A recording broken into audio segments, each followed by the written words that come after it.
Welcome to study with NTR. Friends, पढ़ेंगे operating system जिसको हम शॉर्ट में ओएस भी कहते हैं। शॉर्ट में क्या कहते हैं?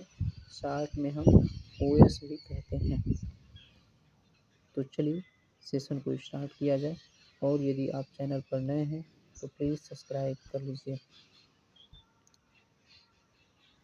ऑपरेटिंग सिस्टम, ओएस सिस्टम एक सॉफ्टवेयर है जो ऑपरेट कंप्यूटर या स्मार्ट जैसे डिवाइस को नियंत्रित और प्रतिबंधित करता है। इसका मुख्य उद्देश्य हार्डवेयर, सीपीयू, रैम, रोम और आईओ इनपुट और आउटपुट और software application software, utility software के बीच समन्वय स्थापित करना होता है ताकि डिवाइस सही तरीके से काम कर सके। विंडोज़, लाइनक्स, एंड्रॉयड, ये मैकिन्टोश, मैक इत्यादि, ये सभी क्या है? तो ये सभी ऑपरेटिंग सिस्टम है। ऑपरेटिंग सिस्टम के कार्य देखें तो प्रक्रिया प्रबंधन करना, संदेश सेवा, डिवाइस प्रबंधन, गलती पहचानना, मेमोरी मैनेजमेंट करना, सुरक्षा करना, फाइल प्रबंध करना, कमांड और व्याख्या। ऑपरेटिंग सिस्टम के विभिन्न संस्करण को अब हम लोग देखेंगे। तो ये सभी ऑपरेटिंग सिस्टम है। ये कब कब आए हैं इसको देखते हैं। तो Unix 1969, MS DOS 1981, Windows 1985, BlackBerry 1999, Mac OS 2001, iOS 2007, Android 2008, Chrome OS 2011, Windows phone 2010 और फायरफॉक्स 2013 में ये सभी ऑपरेटिंग सिस्टम आए हैं। तो एक बार हम इसको याद कर लेते हैं, क्योंकि याद करना बहुत ज़रूरी है। ये पूछ सकता है पेपर में। चलिए हम लोग देखते हैं। तो Unix 1969, MS DOS, Windows. MS DOS कब आया है? 1985। ये BlackBerry 1999 and Mac OS 2001। और विंडोज़ कब आया है? तो 1995 में आया है। कब आया है? 1995, 1985, और ये 81 है। ठीक है। ये डॉस जो है वो 81 में आया है, और 81, विंडोज़ 85, ब्लैक बेनी 99 और मैक ओएस 01, यूनिक्स 69। ऐसे याद करेंगे तो ये शॉर्ट में याद हो जाएगा। चलिए नेक्स्ट देखते हैं। आई ओ एस कब आया है? तो ये आया है 07। आई ओ एस 07 याद कर लेंगे। I O S 07, Android 08 and Chrome OS 11, Windows phone कब आया है? तो विंडोज़ फ़ोन ये 10 होता है, और फायरफॉक्स 13। तो इस प्रकार से हमको तो याद हो गया है। एक बार फिर से देखते हैं। यूनिक्स यूनिक्स जो है ये 69, MS DOS 81, Windows 85, BlackBerry 99 and Mac OS 01। आगे है ओएस। क्या है? I O S. तो आई ओ एस ये आया था 07, Android 08, Chrome 11, Windows phone 10 and Firefox 13। चलिए आगे हम लोग देखते हैं। ये अगला हमारा टॉपिक है डेस्कटॉप।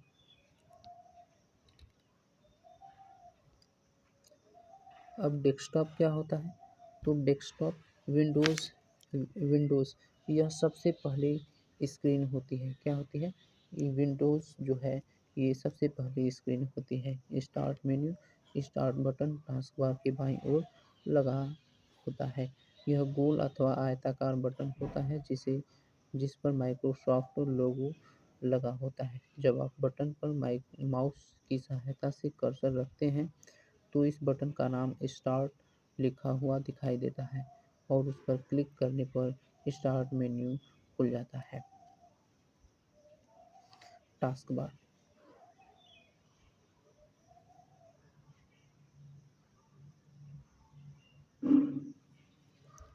अब हम टास्क बार को देखेंगे। तो विंडोज़ स्क्रीन के निचले भाग स्थित पतली पट्टी होती है। नीचे ऐसे एक पतली पट्टी होती है और इसमें सभी जो है एप्लीकेशंस होते हैं। पट्टी होती है जो उपयोगकर्ता को स्टार्ट मेन्यू के साथ साथ अक्सर उपयोग में आने वाली एप्लीकेशन के आइकन तक पहुंच प्रदान करता है। टास्क बार में दाईं ओर अधिसूचना दाईं ओर इधर दाईं ओर अधिसूचना नोटिफिकेशन एरिया होता है और वर्तमान में चल रहे एप्लीकेशन या फाइल आइकन के रूप में टास्क बार में शो होता है कि इसमें वर्तमान में कौन कौन से एप्लीकेशन चल रहे हैं। कर्सर की बात करें तो कर्सर ये कंप्यूटर स्क्रीन पर ब्लिंक करने वाले प्रतीक को माउस पॉइंटर या कर्सर कहते हैं। ऐसे ये जो होता है ये ये सभी क्या है, ये कर्सर है। क्या है? कर्सर है। ये जो ब्लिंक करता है या फिर लाइनिंग के फॉर्मेट में भी हो सकता है। ऐसे ये भी कर्सर को ही दिखाता है। आइकन क्या है? तो आइकन एक कंप्यूटर स्क्रीन पर उपस्थित किसी एप्लीकेशन फाइल या फ़ोल्डर या ग्राफिकल के रूप में होता है। इस पर डबल क्लिक करने पर यह ओपन हो जाता है। जैसे ये डब्बा होता है, ये आइकन कहलाता है और इस पर डबल क्लिक करने पर ये ओपन हो जाता है। शॉर्टकट आइकन तो इसके निचले निचले लेफ्ट कर्सर पर एक छोटा तीर होता है। लेफ्ट कर्सर पर एक छोटा तीर एरो बना होता है जो यह बताता है कि यह मूल आइकन नहीं है। शॉर्टकट आइकन केवल ऑब्जेक्ट या लोकेशन के बारे में जानकारी देते हैं, लेकिन स्वयं ऑब्जेक्ट की नहीं है। अगर आप इसे डिलीट करते हैं तो मूल फाइल डिलीट नहीं होती है। शॉर्टकट आइकन में यदि आप इसे डिलीट करते हैं तो यह मूल फाइल डिलीट नहीं होती है। ये शॉर्ट फॉर्म होता है इसका। यहाँ तक पहुँचने के लिए आगे है my computer, Windows explorer, file explorer.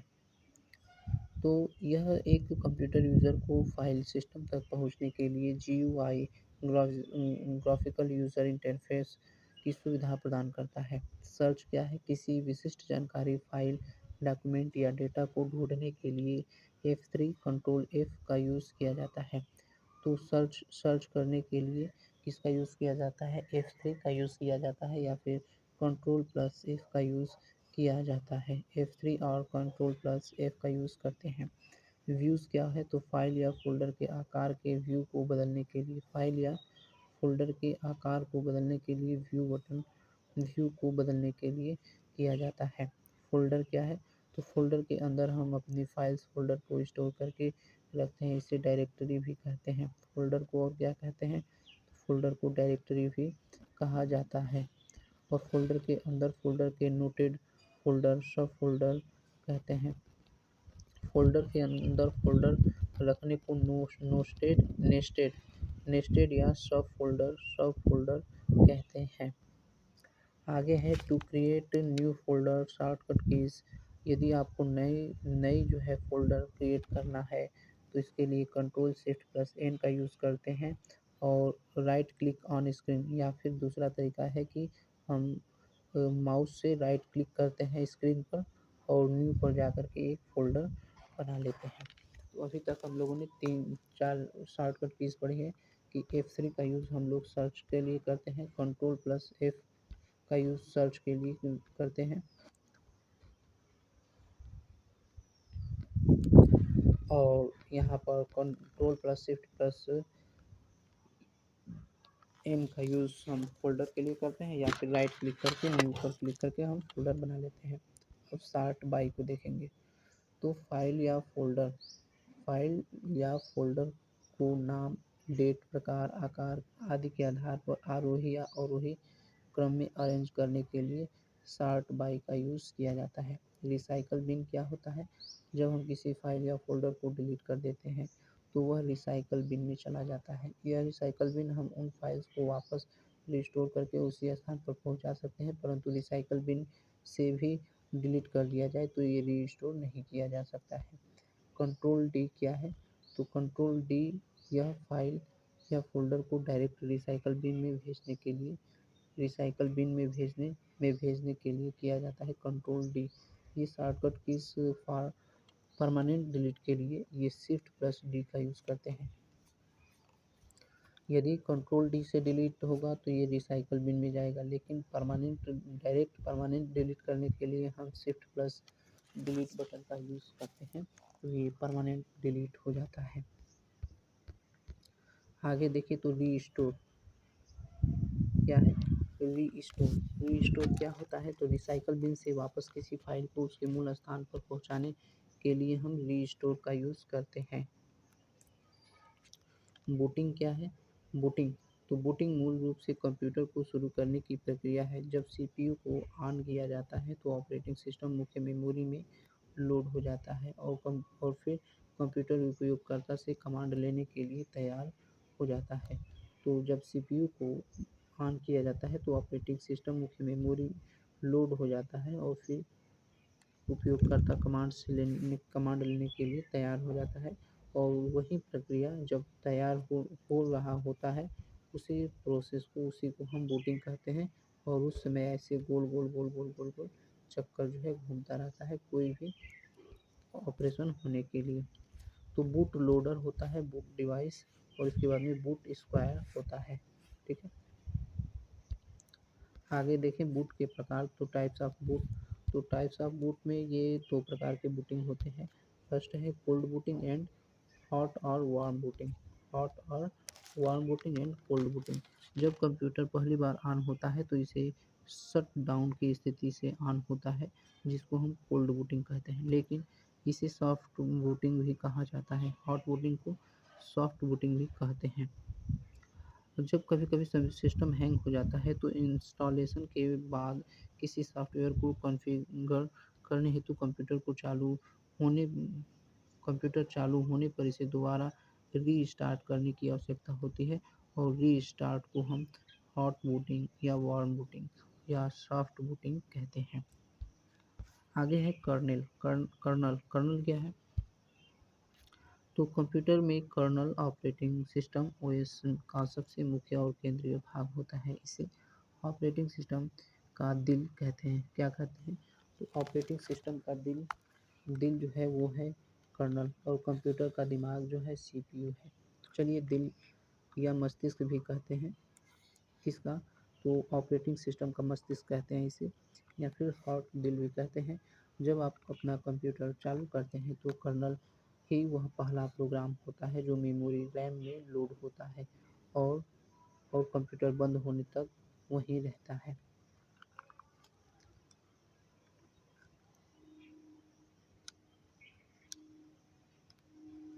Colonel के कार्य देखेंगे तो process management, memory management, device management, interrupt handling and सुरक्षा सिक्योरिटी है।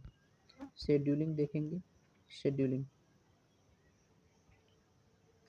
तो शेड्यूलिंग है कंप्यूटर ऑपरेटिंग सिस्टम में। शेड्यूलिंग मुख्य रूप से तीन प्रकार की होती है। इसका मुख्य उद्देश्य सीपीयू को सही उपयोग करना और सिस्टम की परफॉर्मेंस को बढ़ाना होता है। शेड्यूलिंग टाइप्स ऑफ शेड्यूलिंग देखेंगे तो ये है शेड्यूलिंग।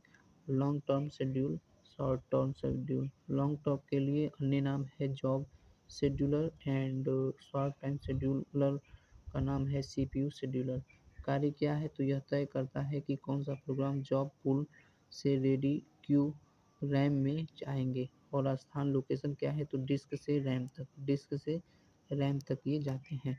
यह तय करता है कि रैम में मौजूद रेडी प्रोसेस में से किसे सीपीयू दिया जाए। यह उन प्रोसेस को रैम से हटा करके डिस्क पर भेज देता है जो बहुत समय से इंतज़ार कर रही है, स्वैपिंग कर रही है। अच्छा, यहाँ पर यह तय करता है कि रैम में मौजूद रेडी प्रोसेस में किसे सीपीयू दिया जाए, और ये रैम से सीपीयू तक इसका जो है स्थान होता है। रैम से सीपीयू तक।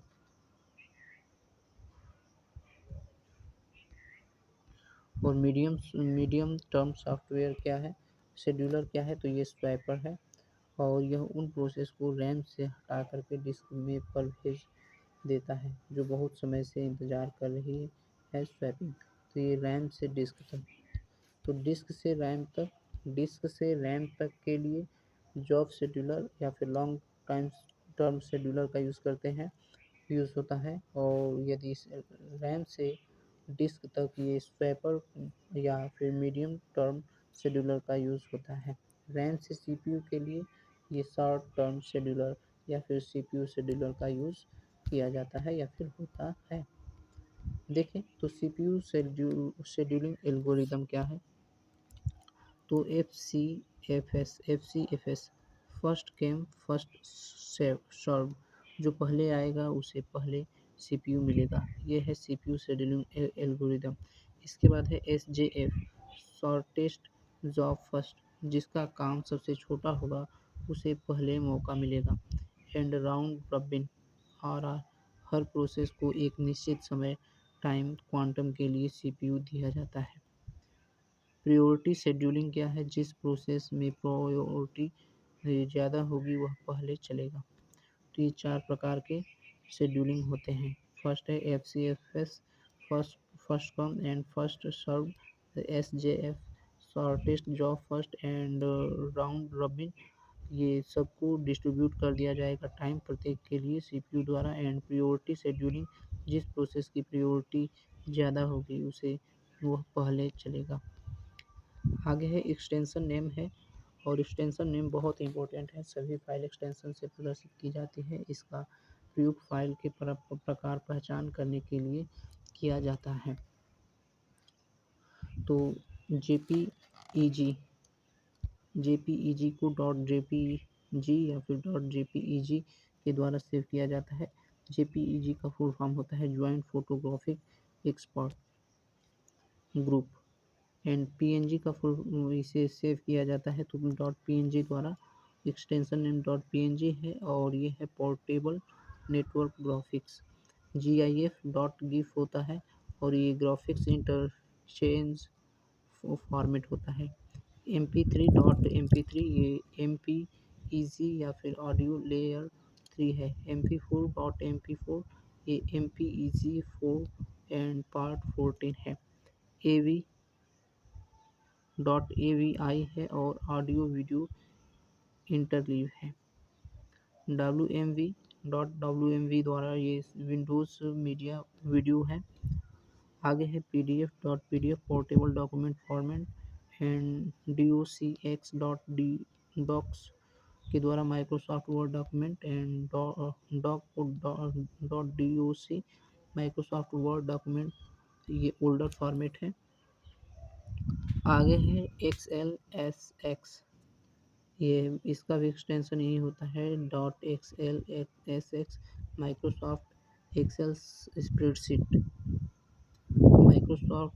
स्प्रेडशीट को सेव करने के लिए किया जाता है।